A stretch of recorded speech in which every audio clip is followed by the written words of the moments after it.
को अधिकार मिला है, लेकिन यहां पे कांग्रेस पार्टी एक मजबूत स्तंभ के रूप में हमेशा से अपनी जड़ें जमाए खड़ी है और खड़ी रहेगी। यहां में कोई धर्म जाति के आधार पर राजनीति करने वाली किसी भी पार्टी से कोई खतरा नहीं है। हाँ, ध्रुवीकरण करने की जो रणनीति भारतीय जनता पार्टी की रही, उसी को अगर आगे बढ़ाने के लिए उसी एजेंडा पर अगर कोई और दल भी आता है, तो जब भारतीय जनता पार्टी को जनता नकार चुकी है, तो बाकी दलों की तो अब आगे कहना चाहिए कि जनता के बीच में कोई पैठ हो ही नहीं सकती। रामलाल शर्मा जी, जो स्वर्णिम चतुर्वेदी जी कर रहे हैं, आम राय भी, आम धारणा भी यही है कि साहब भारतीय जनता पार्टी को सीधा सीधा फायदा पहुंचता है, जहां पर मजलिस पहुंचती है वहां बी टीम होने के आरोप लगते रहते हैं।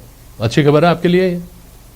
देखिए जेपी शर्मा जी, भारतीय जनता पार्टी एक प्रवेश पार्टी है और भारतीय जनता पार्टी किसी दूसरे व्यक्ति के चुनाव लड़ने या ना लड़ने की रणनीति के आधार के ऊपर काम नहीं करती है। जैसा अभी स्वर्णिम चतुर्वेदी कह रहे थे कि राजस्थान के अंदर एक मजबूत कांग्रेस पार्टी है, तो भैया मजबूत कांग्रेस पार्टी 98 के अंदर 156 सीटें लेकर आती है। 2003 के चुनाव जब होते हैं तो 56 पे सिमट जाती है। जब 2008 के अंदर आप सरकार बनाते हो, लेकिन 2013 के अंदर जाते हो तो 21-22 सीटों के ऊपर तुम सड़ जाते हो। तुम्हारी कार्यशैली अच्छी होती है, तुम्हारी विकास का एजेंडा अच्छा होता है, जनता के दर्द को निपटाने का काम करते या उनकी समस्या का समाधान करने के काम करते, तो जनता आपको दोबारा मौका जरूर देती है। रामलाल जी, इसके साथ ही क्या ये नहीं देखेंगे क्या कि 56 पर सिमटने वाली 2008 में फिर आ जाती है, 163 से 22 पर सिमटने वाली 2019 में फिर आ जाती है? एक विकल्प की राजनीति कांग्रेस पार्टी कर रही है, और वो आज जिस तरीके से, देखिए लोकतंत्र के अंदर संविधान ने सबको चुनाव लड़ने का अधिकार दिया, पार्टी बनाने का अधिकार दिया, वोट मांगने का अधिकार भी दिया, अपने विचारधारा से, अपनी भावनाओं से वो जनता को अवगत भी करा सकते हैं, वोट हासिल करने का सबको अधिकार है। इसलिए कोई ये कहे कि साहब यहाँ किसी का जनाधार नहीं बढ़ेगा या जनाधार बन ही नहीं सकता या जनाधार हो ही नहीं सकता, तो ये तो वक्त बताएगा कौन किसका जनाधार कितना रहेगा। लेकिन ये बात सही है, ये राजस्थान की भूमि है, ये महाराणा प्रताप की भूमि है, और इस भूमि के ऊपर अगर उत्तेजना पैदा करने का कोई कोशिश करेगा या भड़काऊ का अगर भाषण देने की जो आदत इनकी बनी हुई है, अगर उस तरीके का प्रयास ये करेंगे, मेरे ख्याल से राजस्थान एक शांत प्रदेश है, सहनशीलता का परिचय यहाँ देता है, ये मीरा की भक्ति की भूमि है, यहाँ प्रेम और सौहार्द के साथ व्यक्ति अपना जीवन यापन करते हैं, चुनाव एक उत्सव के रूप में लेते हैं, और चुनावों के अंदर जो भी अपने अपने पार्टी की अपनी रीति नीति की विचारधारा का प्रचार प्रसार करते हैं, लेकिन चुनाव संपन्न होने के बाद में तब एक जगह बैठते हैं, विकास के एजेंडे के ऊपर काम करते हैं। कोई व्यक्ति इस बातों के साथ आए, यहाँ तो भैया महाराणा प्रताप की जय भी बोलनी पड़ेगी, भारत माता की जय भी बोलनी पड़ेगी, मीरा की भक्ति की जय भी बोलनी पड़ेगी। इसलिए जो भी कोई चुनाव लड़े, यहाँ के सांस्कृतिक जो मूल्य हैं, उन मूल्यों को तो उनको मानना ही पड़ेगा।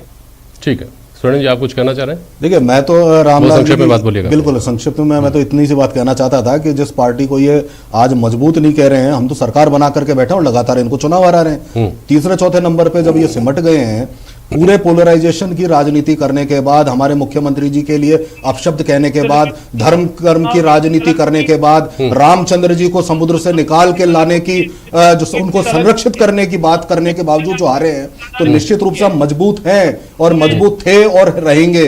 लेकिन भारतीय जनता पार्टी को यह देखना पड़ेगा कि आज उनका विकल्प लोगों ने तलाश किया। नकवी साहब क्या कर रहे हैं? बोलिए नकवी साहब। देखिए, हम हमारे भारतवर्ष के मालिक है, किराएदार नहीं है। हक हमें भी है यहाँ पर इलेक्शन लड़ने का। हम कोई बाहर से आए हुए नहीं है, ये भूमि हमारी है। इसलिए ये सवाल उठाया, इसलिए ये सवाल कि राजस्थान में एमआईएम क्यों आई है, क्योंकि नहीं, इस पर सवाल किसने उठाया? इन्होंने दोनों ने कहा कि कोई भी पार्टी, कोई भी व्यक्ति अपनी पार्टी बना सकता है, चुनाव लड़ सकता है। बिल्कुल, इसमें नहीं, हम लोग जो यहाँ पर आए, देखिए हमारे यहाँ आने के दो मकसद हैं। पहला मकसद तो ये कि हम एक सियासी पार्टी यहाँ पर आ रही है, वो चुनाव क्यों न लड़े, उसे चुनाव लड़ना चाहती है तो बिल्कुल लड़ना चाहिए।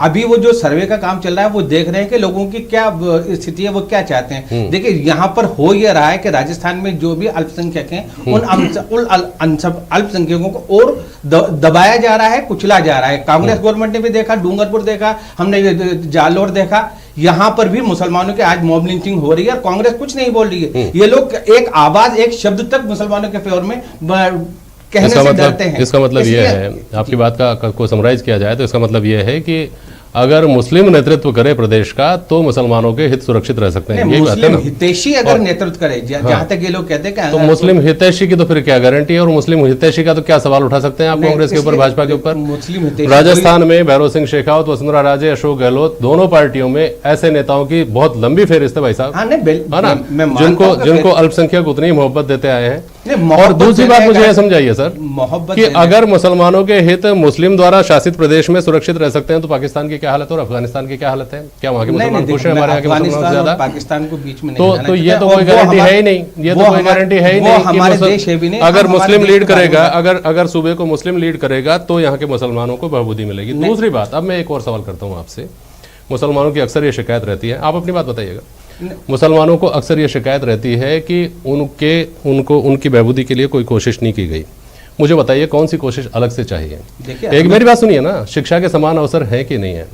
अगर खाने की गारंटी मिलती है तो वो हिंदू को भी मिलती है, मुसलमान को भी मिलती है कि नहीं मिलती है? अगर सिक्योरिटी की बात है तो पुलिस मुसलमानों के लिए नहीं है क्या? केवल हिंदुओं की FIR करती है क्या? ये सारी चीजें हैं ना।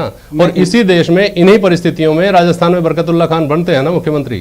इसी प्रदेश में 90 विधायक अब तक कांग्रेस 90 विधायक अभी तक मुसलमान बन चुके हैं। इस देश का राष्ट्रपति मुसलमान बनता है।